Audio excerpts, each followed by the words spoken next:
Hi friends, स्वागत है आपका हमारे चैनल पे 10 मैथ 2.0 पर। आज हम बात करने जा रहे हैं चैप्टर नंबर 3। इससे पहले वाली वीडियो हमने चैप्टर 2 किया था, यानी प्रश्नावली हमने जो है किया था। आपका अध्ययन हमारा दूसरा था। अब हम जो करने जा रहे हैं हमारा अध्ययन तीसरा है, यानी चैप्टर तीसरा, जिसका नाम है दो चर वाले रेखिक समीकरण युग्म। हमें इसके ऊपर काम करना है, चर्चा करना है। इसके चैप्टर स्टार्ट करने से पहले कुछ पॉइंट्स हैं, कुछ फॉर्मूले हैं, महत्वपूर्ण सूत्र हैं और उसकी परिभाषाएं हैं। उस पर हम थोड़ा गौर करेंगे, ध्यान देंगे क्या क्या हैं, कैसे हैं इसमें। तो स्टार्ट देखते हैं यहाँ पे। अध्याय 3, दो चर वाले रेखिक समीकरण युग्म, pair of liners education in two variables. इसका मतलब है महत्वपूर्ण सूत्र एवं परिभाषाएं, इम्पोर्टेंट फार्मूला एंड डेफिनेशंस। ये है, इसमें कुछ फार्मूलाज, कुछ पॉइंट दिए हुए हैं। इसमें 5 से 6 पॉइंट हैं, तो हम सभी पॉइंट को अच्छे से देख लें, समझ लें, तो हमें अध्याय 3 का यानी चैप्टर नंबर 3 के क्वेश्चन सॉल्व करने में या प्रश्नावलियों को हल करने में बहुत आसानी होगी और बहुत सारे तरीके से हम जो है इसको हल कर पाएंगे। अगर हमें फॉर्मूले ही नहीं क्लियर होंगे तो हम किसी चीज़ को सही से हल नहीं कर पाएंगे।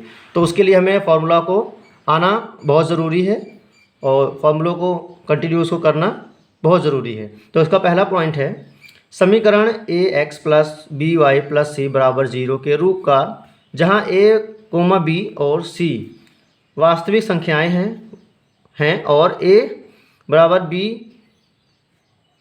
0 b बराबर 0 दो चरों में एक रेखिक समीकरण कहलाता है। तो ये पहला है हमारा।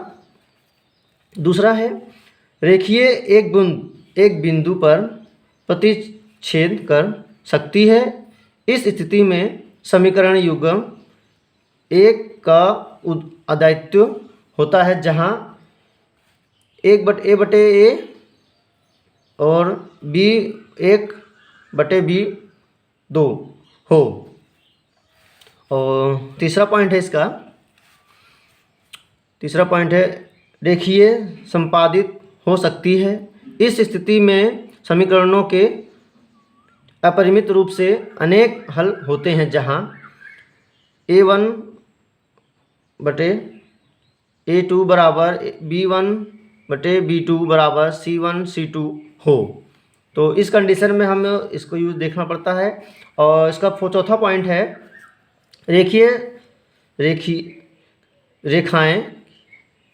रेखाएं समांतर हो सकती हैं। इस स्थिति में समीकरणों का कोई हल नहीं होता है। यह असंगत समीकरण युग्म कहलाता है, जहां a बराबर b1 बटे b2 बराबर कट c1 बटे c2 का मिलाप हो सकता है। और जहां पे विलोपन विधि, इस विधि में किसी एक अज्ञात राशि के गुणांकों को समान बनाना पड़ता है। अतः इसे गुणांकों को समान बनाकर समीकरणों को हल करने की विधि भी कहते हैं।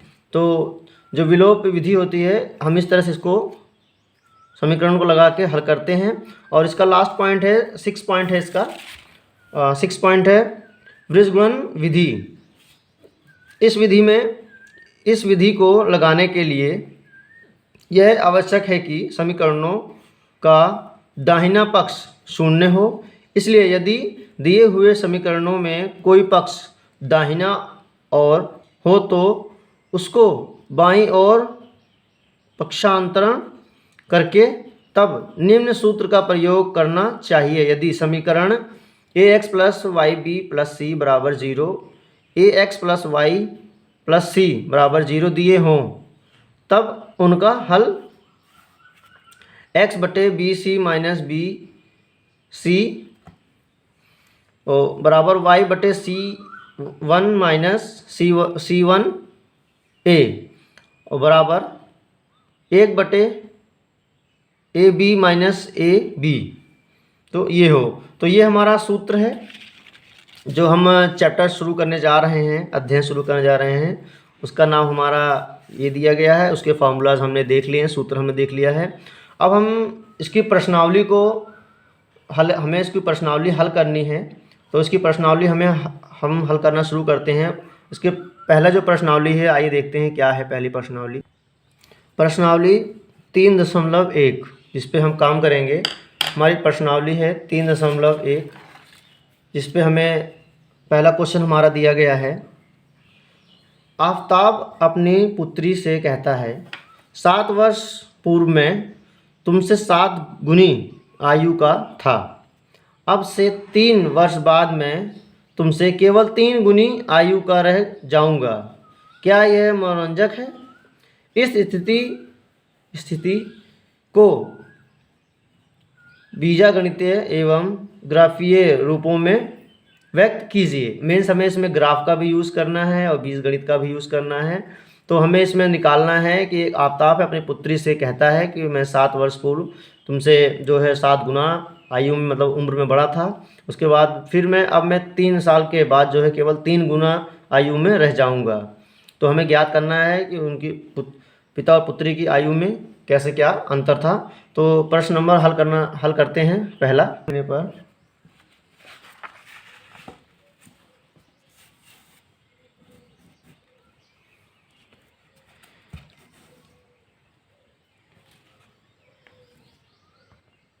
5, 6, 7 लेने पर यहाँ पे y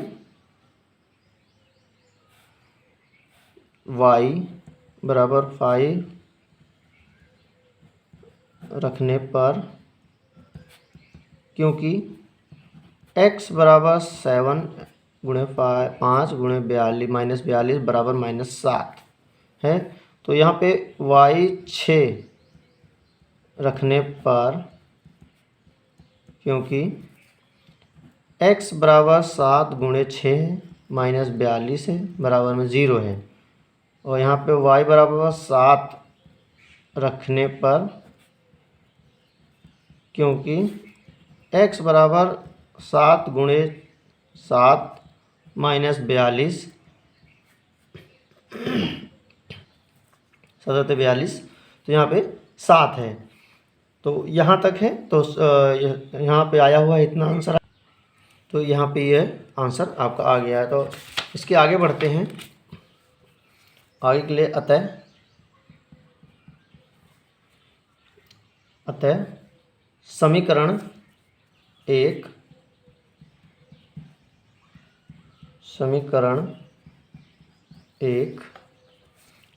1 से प्राप्त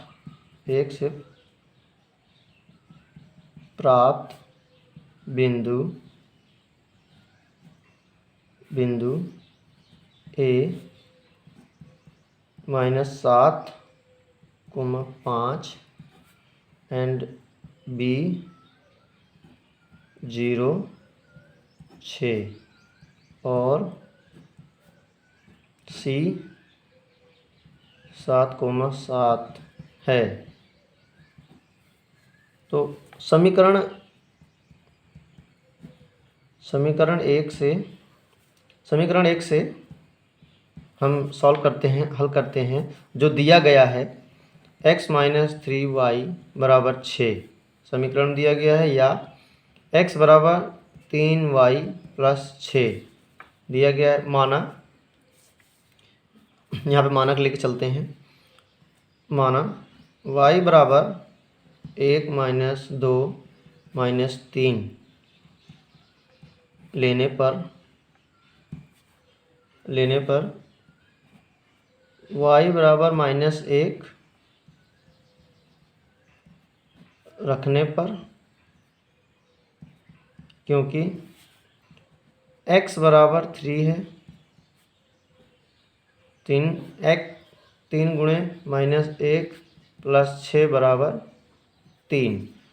अब y बराबर -2 रखने पर एक मानक लेके चलते हैं। क्योंकि बगैर मानक के हम कोई भी आंसर सॉल्व नहीं कर सकते। तो -2 + 6 बराबर 0। y -3 रखने पर, क्योंकि x बराबर 3x माइनस 3 प्लस 6 बराबर -3 ये होगा। और इसके आगे में अतः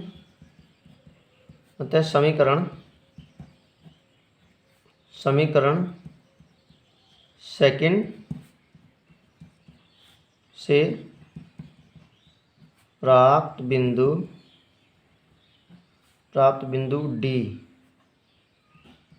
bracket 3 comma -1 bracket E bracket 0 -2 और F -3 है अर्थात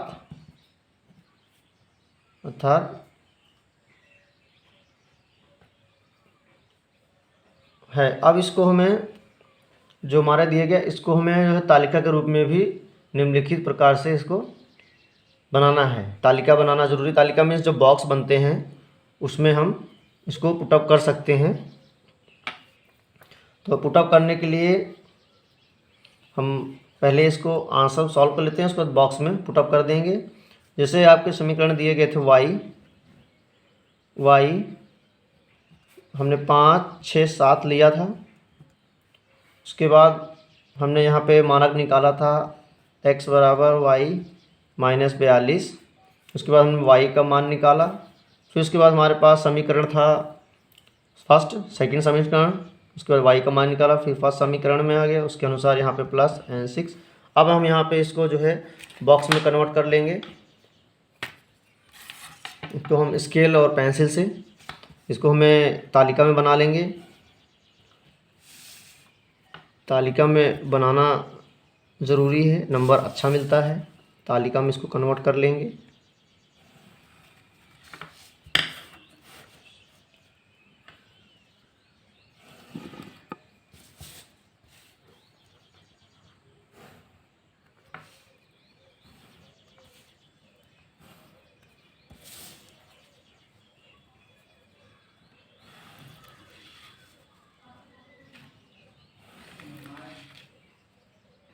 तो यहाँ पे तालिका पूरी कंप्लीट है, तो इसको हम फिलअप कर देंगे। तालिका अगर ऐसे बना रहे हैं तो उसको हम फिलअप कर देंगे। यहाँ पे इसका जो निकाला था हमने -707 आ गया। y का हमारा जो था -1 -2 एंड -3। इस तालिका में 3 0 एंड -3 ये हमारा तालिका था। अब हमें समीकरण 1 और 2 से प्राप्त हुए बिंदुओं को हमें जो है लेखाकित यानी जो आपका ग्राफ होता है उस ग्राफ में हमें कन्वर्ट करना है और ग्राफ में हमें उसको बनाना है। समीकरण 1 और 2 1 व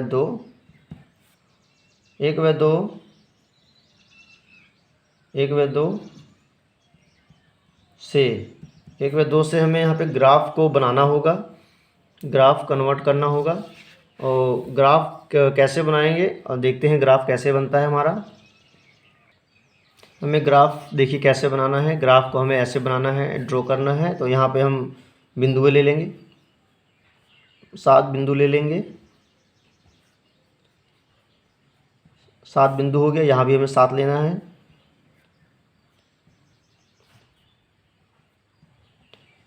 सेवन बिंदु हमें इस लेना है कि हमारा जो क्वेश्चन जो हमने पुट किया है 7 उससे आगे जो हमारा कोई भी नहीं हुआ है। जैसे ये देखिए 7 7 7 -7 विदाउट -7। तो इसके अकॉर्डिंग हमें जो है ग्राफ को बनाना है। तो यहाँ 7 ले लेंगे, यहाँ नीचे भी 7 लेके चलेंगे। 1 2 3 4 5 6 एंड 7। तो यहाँ भी हमें 7 लेके चलना है। 1 2 3 4 5 6 एंड 7। तो ये हमें 7 को लेके चलना है। और यहाँ पे हमें नंबर्स लिख देने हैं 1 2 3 4 5 6 एंड 7। और नीचे की तरफ ये माइनस में होता है -1 2 3 4 5 6 एंड 7। ऐसे ही आपका राइट साइड में 1 2 3 4 5 6 एंड 7 -1 2 3 4 5 6 एंड 7। तो ये हमारा हो गया है। ये हमारा x1 and xy and y1 ये हमारा पॉइंट, और ये हमारा मेन बिंदु है जिसके अकॉर्डिंग हमें यहाँ पे पुट आउट करना है। तो माइनस हमें जो ग्राफ बनाना है वो ग्राफ हमें बनाना होगा माइनस से है, तो माइनस से ही बनाना है हमें। तो ग्राफ हमारा जो है -2 से पुट होगा और 6 तक जाएगा, मीन्स -2 से 6 तक जाएगा हमारा ग्राफ। तो -2 से हम लेंगे 2 से एंड 6 तक ग्राफ लेंगे। यहाँ से हमें कन्वर्ट करना है ग्राफ के लिए। तो यहाँ से हम लाइनिंग लेंगे, तो यहाँ -3 तक हमारा जाना चाहिए ग्राफ। जहाँ तक जाएगा पहले यहाँ एक लाइनिंग बना लेंगे। ये हमारी लाइनिंग बन गई है, ये हमारी ग्राफ की लाइन तैयार हो गई है, एरो हमने तैयार कर दिया। अब हमें यहाँ पुटअप करना है, जो ये हमारा बिंदु है ये हमारा है E0 -2। अब ये हमारा बिंदु है। उसके बाद जो हमारा नेक्स्ट पॉइंट बन रहा है, नेक्स्ट बिंदु हमारा बन रहा है, वो हमारा बन रहा है 3 पे, यानी 3, ये हमारा 3 है, मीन्स ये हमारा 3 पे आया हुआ है। तो हमारा यहाँ पे इस तरफ 3 है, जहाँ माइनस नहीं है वहाँ अगर पुट हो रहा है तो यहाँ पे फर्स्ट जो होता है हमारा वही होगा। तो यहाँ पे हमारा हो जाएगा D, ये हमारा बन जाएगा D -1D। तो उसके बाद नेक्स्ट हमारा ये पॉइंट हमारा जो होगा इसको हम लाइन को P बोलेंगे। और ये यहाँ पे हमारा जो है, यहाँ पे हमारा बिंदु बन रहा है, ये हमारा पॉइंट बन रहा है F, ये हमारा F पॉइंट होगा, F ब्रैकेट -3 ये हमारा F पॉइंट है। ऐसे ही नेक्स्ट वाला ग्राफ हमारा तैयार होगा। जो हमारा नेक्स्ट वाला ग्राफ होगा सेम ऐसे ही होगा। ये हमारा जो 6 पॉइंट है, ये पॉइंट हमारा बन रहा है, ये पॉइंट हमारा बन रहा है B, मीन्स ये आपका B पॉइंट होगा, ब्रैकेट 0 6 ये आपका B पॉइंट होगा। और इसका जो लाइनिंग ग्राफ करेंगे वो लाइनिंग ग्राफ भी हमारा बिल्कुल सेम इसी कंडीशन पे होगा जैसे ये हमारा बना है। इस तरह से हम लाइनिंग कर देंगे और इस तरह से ही हम, और आगे हम देखेंगे यहाँ पे दिया है C वाला जो क्वेश्चन हमने पुट किया था वो 7 दिया है, तो 7 की जो लाइनिंग सीधी होगी उसको यहाँ पे हम बनाएंगे। ये हमारा पॉइंट होगा, इसको हम Q बोलते हैं, ये Q बनेगा, ये Q बनेगा। और यहाँ पे हम लिखेंगे C ब्रैकेट 7 मीन्स ये -7 नहीं है कोई भी, तो ये 7 है, ये 7 है, तो इसके जस्ट सामने हमारा ग्राफ तैयार होगा। उसके बाद हमारा नेक्स्ट बन रहा है हमारा -7 एंड +5, -7 एंड 5, ये हमारा -7 का ग्राफ बनेगा।